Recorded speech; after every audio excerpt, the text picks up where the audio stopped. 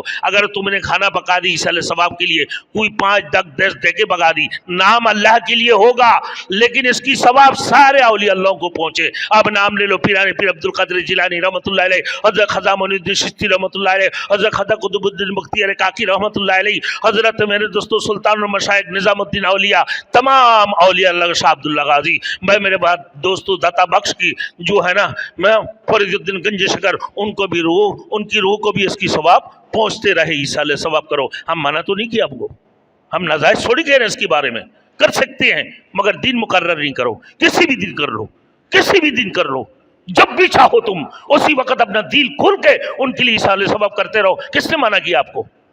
مگر یہ جنتی دروازہ جو بنتے، یہ کیا چیز ہے؟ 3 مہینہ کے بعد وہ دروازہ کھول دی، خوب مال جمع کرتے ہیں میرے دوستوں. جنتی دروازہ کس سے بن رہا ہے؟ زکوٰۃ کے پیسوں میں سے، زکوٰۃ کی مالوں میں سے بن رہا ہے میرے دوستوں.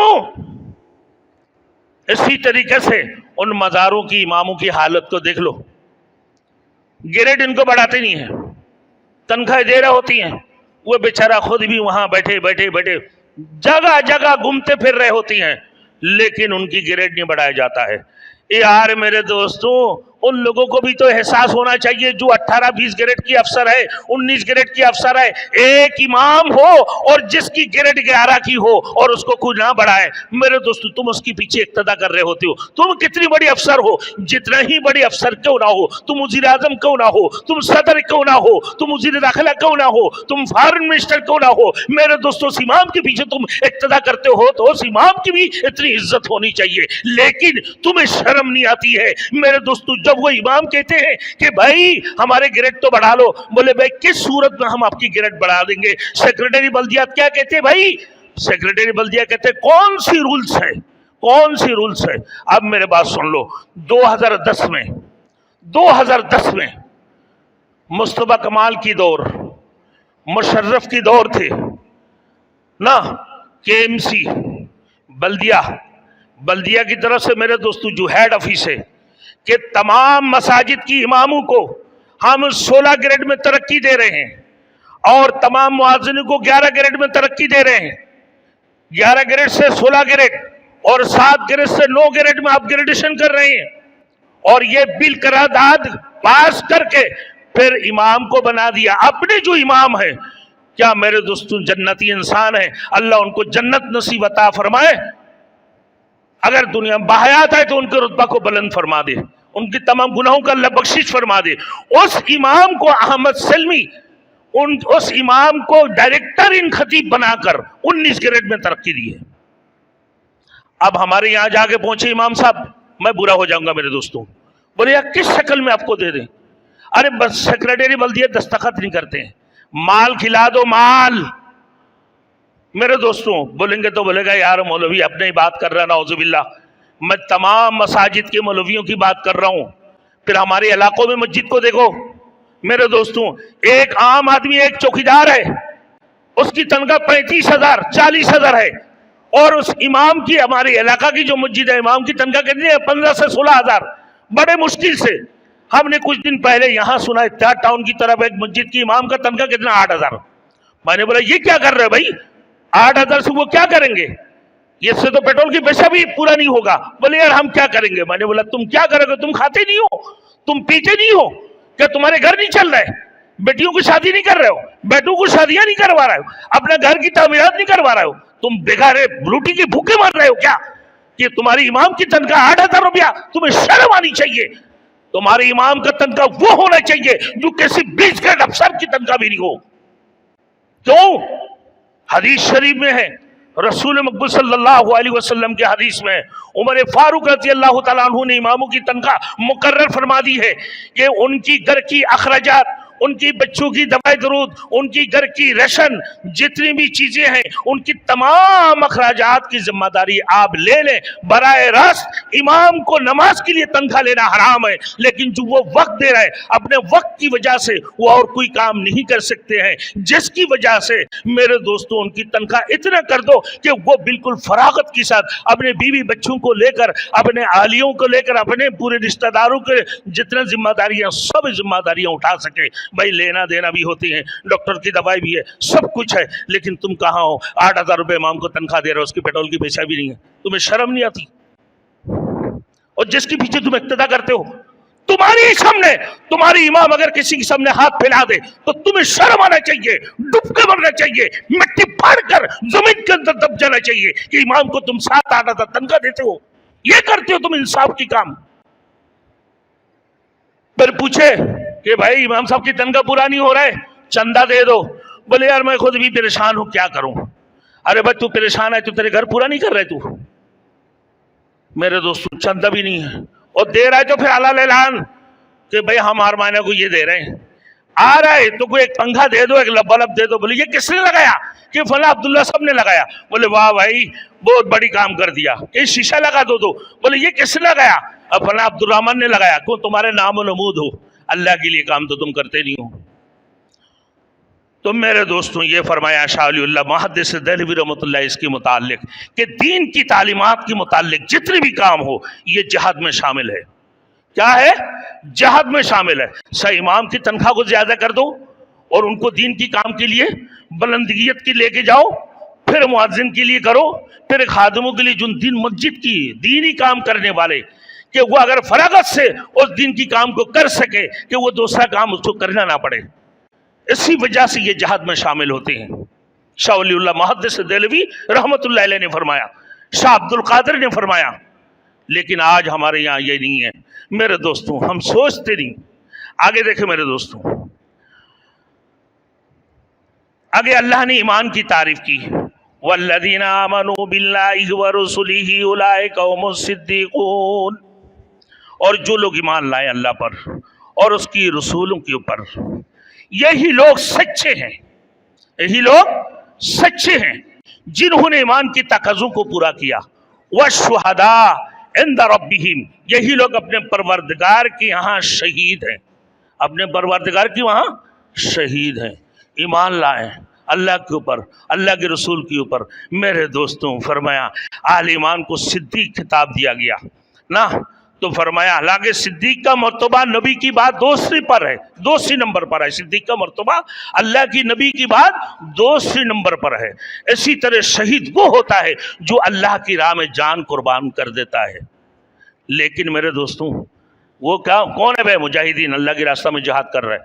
اب یہ مجھے بتاؤ, آپ مسلمان ہو, ایمان والے ہو, قیامت کے اوپر ایمان لے کر آیا, اپنے رسولوں کے اوپر ایمان لے آیا, تقدیر کی بلائی برائی کے اوپر ایمان لے کر آئے, تمام آسمانی کتابوں کو ایمان لے کر آئے.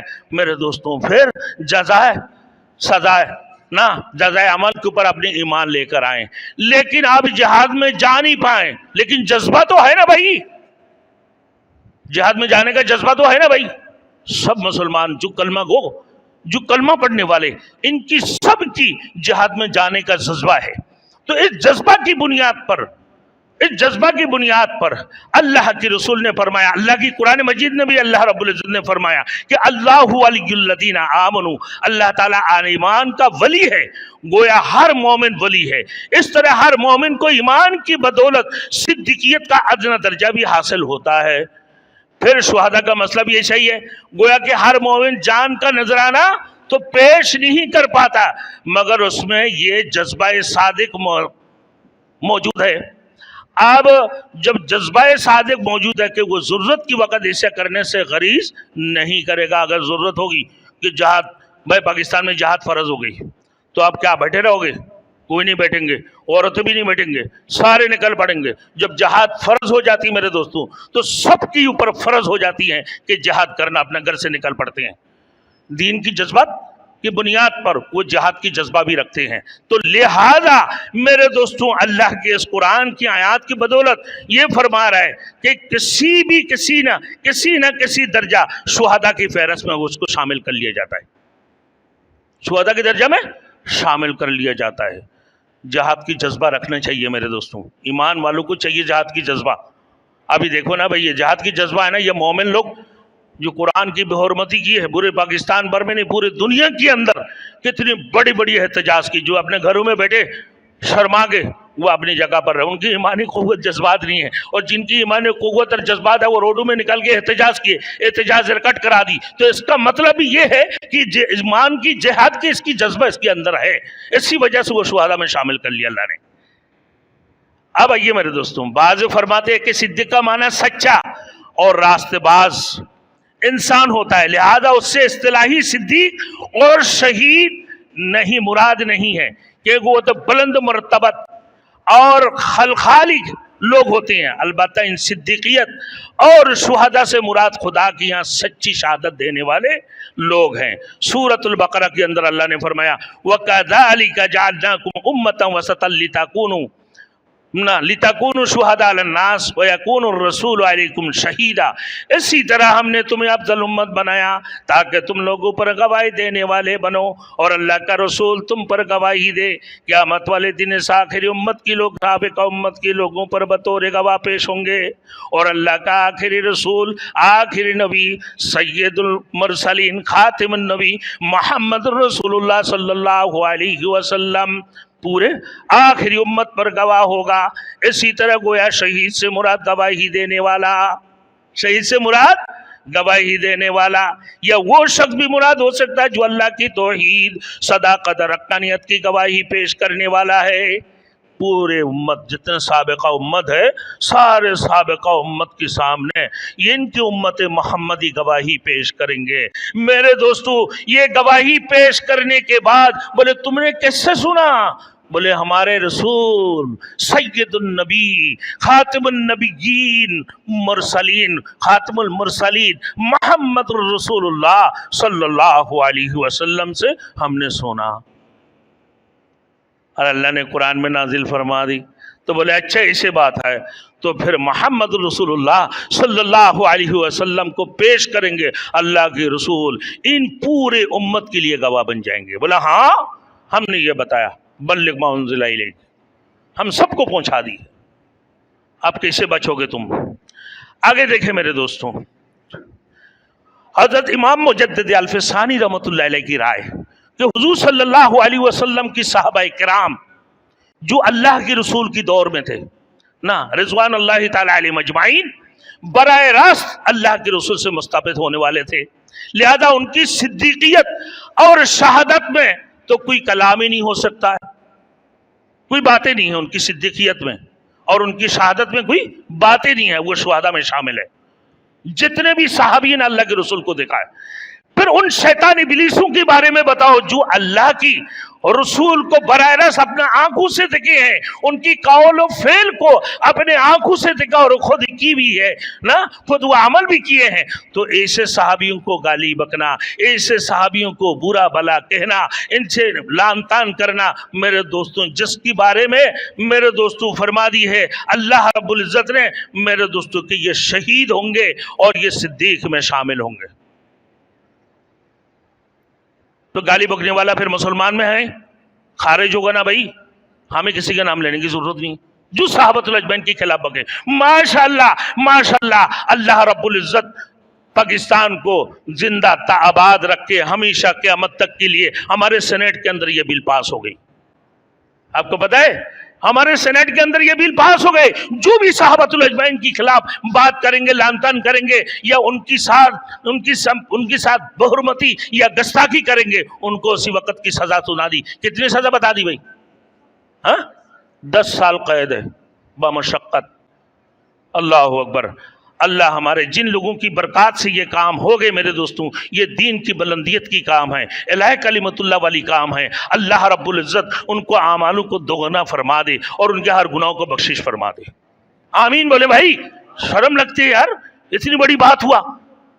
پھر جو لوگ صحابۃ الاجمعین کو گالی بکتے ہیں، ان کے بارے میں بتا دوں، پھر مسلمان میں شامل ہے۔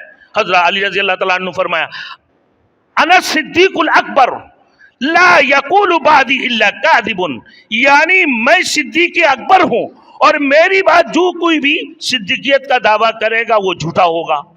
اس لحاظ سے صحیح ایمان والا صدیق کہلا سکتے ہیں، یعنی صحابۃ الاجمعین کی نقش قدم پر، خلفائے راشدین کے نقش قدم پر جو لوگ چلنے والے ہوں گے، ان کی نقش قدم پر جو عمل کرنے والے ہوں گے میرے دوستوں، وہ کیا ہے؟ ان کو صدیق کہلائے گا، ان کو صدیق کہلائے گا۔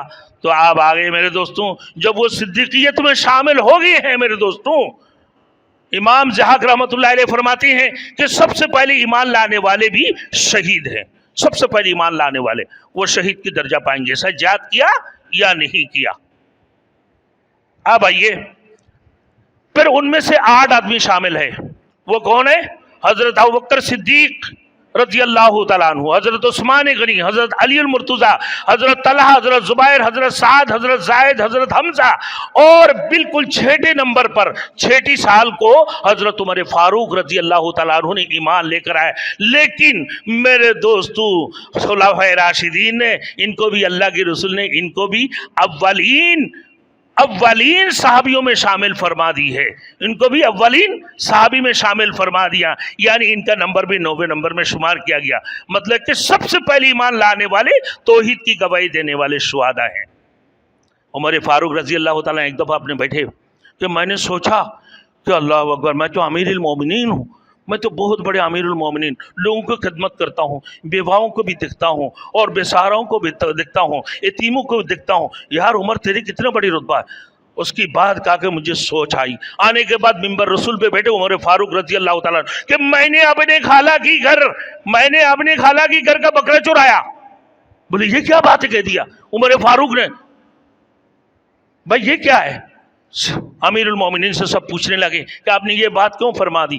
کہ میں نے اس لیے فرمایا کہ میں نے جب اپنے گوشہ نشین میں میرے دوستوں اکیلا بیٹھ کے سوچنے لگا تو میرے نفس مجھے کہنے لگا تو امیر المومنین ہے، تو امیر المومنین ہے، تو لوگوں کی بیواؤں کی خدمت کرتا ہے، تو بے سہاراؤں کو دیکھ بھال کرتا ہے، بیواؤں کی اونٹوں کے پیچھے بھی بھاگ رہے ہوتے ہیں۔ ایک مرتبہ مدینے کی بازار سے خوب تیزی سے بھاگ رہے عمر فاروق رضی، جیسے بچہ دوڑتا ہے نا، ایسے امیر المومنین دوڑنا شروع کر دی۔